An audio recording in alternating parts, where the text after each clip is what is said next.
From the PSIA-AASI satellite studios in Hood River, Oregon, I'm George Thomas. You're listening to First Chair, and today, really excited to be having this discussion with Josh Pighetti, Dr. Josh Pighetti. Great to see you again, and I've been looking forward to this since our last podcast, so thank you for joining us. Yeah, it's great to be back, and I am really excited to share some more. So, Josh, today we're going to be introducing the 5 elements of inspirational instruction, which was your dissertation recently passed. Can you tell us a little bit about that? Yeah, absolutely. So coming out of my dissertation, as we looked at inspirational snow sports instructors, we have 5 elements of inspirational instruction. And the beauty of the 5 elements is that each of them support what we do on the snow already in terms of how we use the learning connection model to frame our lessons, to manage our information, and to connect with our students. So as we talk about each of the 5 fundamentals, talking about each of the 5 elements of inspirational instruction, I do encourage you as listeners to think about where they go in your own instruction and how they match with the learning connection model. And Josh, before we get started, are these elements that you came up with, or how did you specifically come up with these? Yeah, that's a fantastic question. Each of these elements come from the instruction that I got to observe of our national team instructors. Not only did I observe the national team instructors, I also got to talk to some of their students. And these students shared some of the impacts that these national team instructors had on their learning, and then got to connect with the national team members and talk about how they approach their lessons, their clinics, and their daily work on snow and off snow. So could you give us the 5 elements? Absolutely. So today we're going to go over 2 of the 5 elements, and those 2 are technical expertise and instructional communication. And then in another podcast, we'll be going over the 3rd, 4th, and 5th, which are masterful teaching, personal professional character, and the student-centered approach. Now, are these listed in order of importance, or how's the layout happening? They're not listed as a hierarchy. No way. Okay. But as we think about these elements, it is thinking about the synergy, the integration of all 5 elements to make sure that we're connecting with our students and really meeting their needs. So we'll get into the details of that, especially as we get into the 2nd podcast with the student-centered approach. And as we think about the 2 elements that we're going over today, they're strongly related to the activity which we are teaching or instructing. So snow sports, whether it's alpine skiing, telemark, adaptive, snowboarding, or cross country. So technical expertise, why are we starting with that? And I ask because when I'd be interviewing an instructor for the ski and ride school, if someone started off by just saying for their resume, I'm a great slider on snow, that didn't have a real powerful effect on me. Absolutely. Why is technical expertise something we really need to be paying attention to?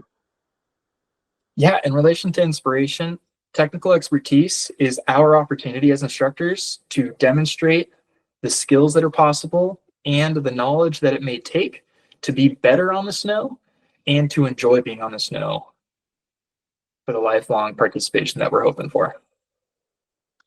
And where do we get to highlight that? Say with a beginner lesson. Never ever been on snow before. How do we show our technical expertise without having the, whoa, look what I can do? And it is playing that fine line of trying to inspire our students or trying to demonstrate something that is kind of above and beyond what they may even think is possible.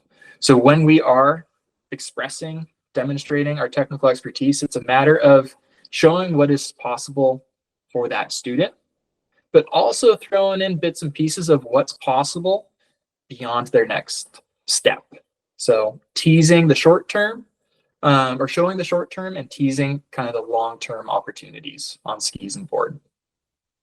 how do we really demonstrate our technical expertise to our students? And I, when you have people that out with you that are having trouble just walking in the booths or carrying their equipment, and we carry it for them, or the way we're getting around on snow, the way we present right at the very beginning really is showing some technical expertise. Isn't that true? Yeah, certainly. The way that we compose ourselves with our equipment, how we carry it, how we walk, says a lot. The more we demonstrate, the less we talk, there's a greater likelihood that our students will follow suit. And as we think about one of the specific skills and technical expertise, it's our technical knowledge. And within that, it's the ability to quickly and accurately analyze our students. So with that example of just being able to walk in the snow with your ski or snowboard boots, carry your equipment, and what can we do as instructors to quickly and accurately make a change so that that is no longer a barrier? And I think each one of these elements, and please correct me if I'm wrong, I think we can lose the trust in everything that we've built fairly quickly. How do we overcome something like that with technical expertise? In terms of trust with our students? Exactly. Yeah. Well, you have to figure that our students came for some reason. And that reason may be to gain greater technical skill. And then it's finding the relevance of why do they want that skill? Is it the skill to be with their friends, to ski another mountain, to ski harder terrain? And that is a bit of our opportunity when we integrate these elements, is understanding what technical expertise we can provide so that it matches what the students' needs and interests are. So what's the second we're going to be talking about? Yeah, the second element is instructional communication. And when we think about instructional communication, it is that bridge, that link between what we can do and what we know, so our technical expertise, and what we teach or how we teach. So for inspirational instruction, that is masterful teaching.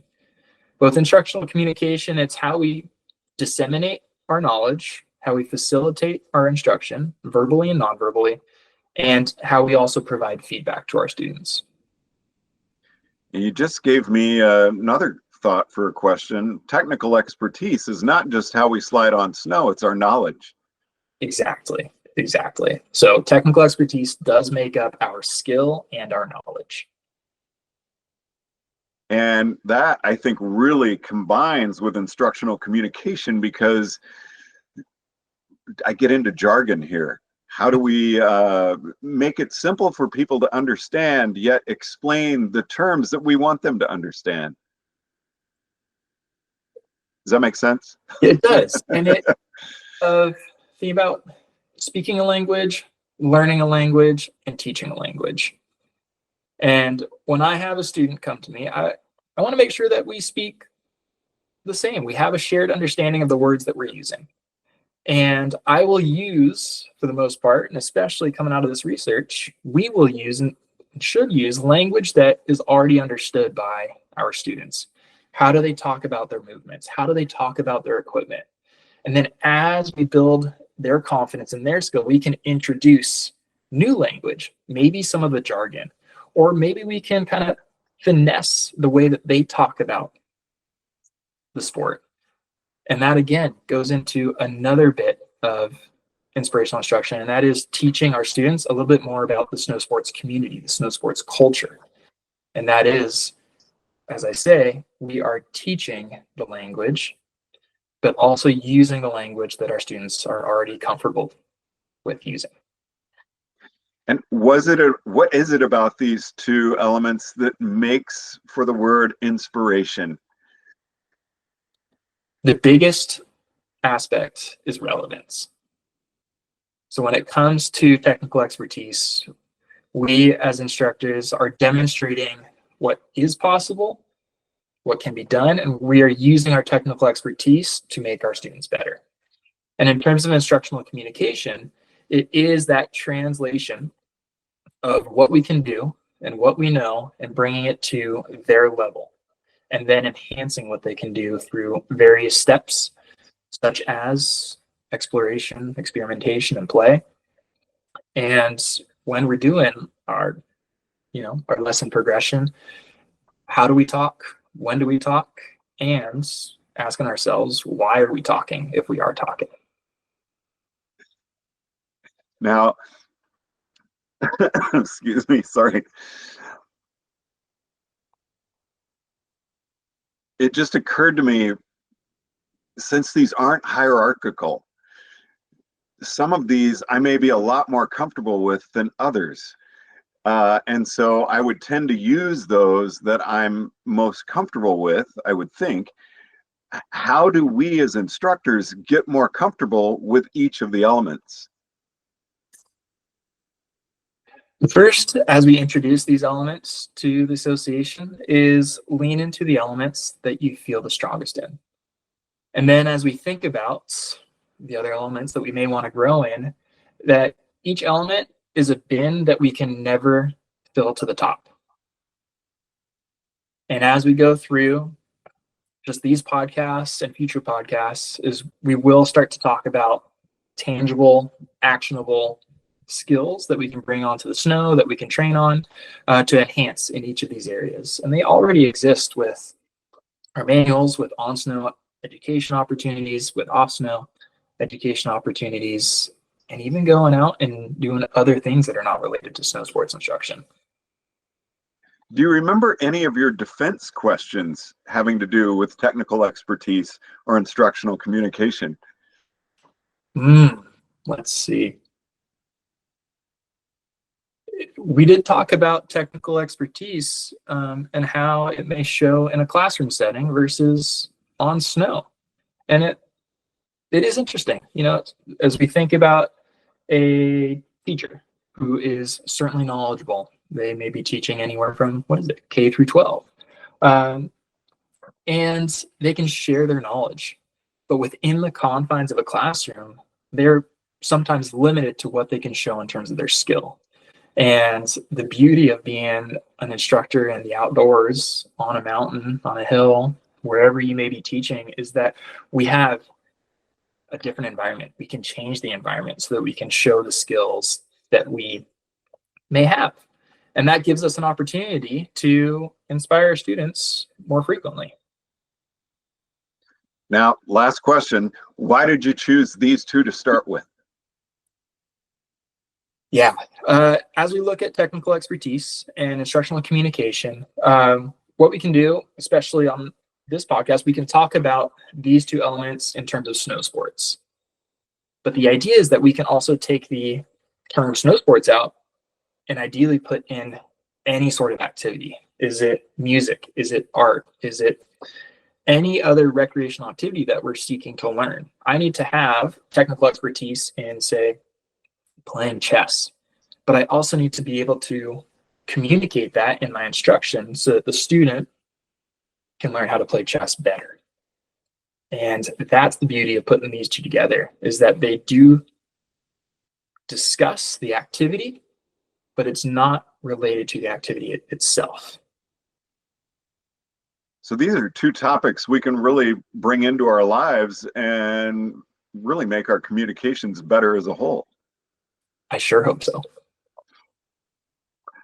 Well, Josh Pighetti, thank you very much. Anything you'd like to add before we conclude? Right now this is a great start, and I'm excited to keep talking about it as we go through the seasons. And next up, I did write these down. We're going to be talking masterful teaching, personal and professional character, and student-centered approach. Exactly.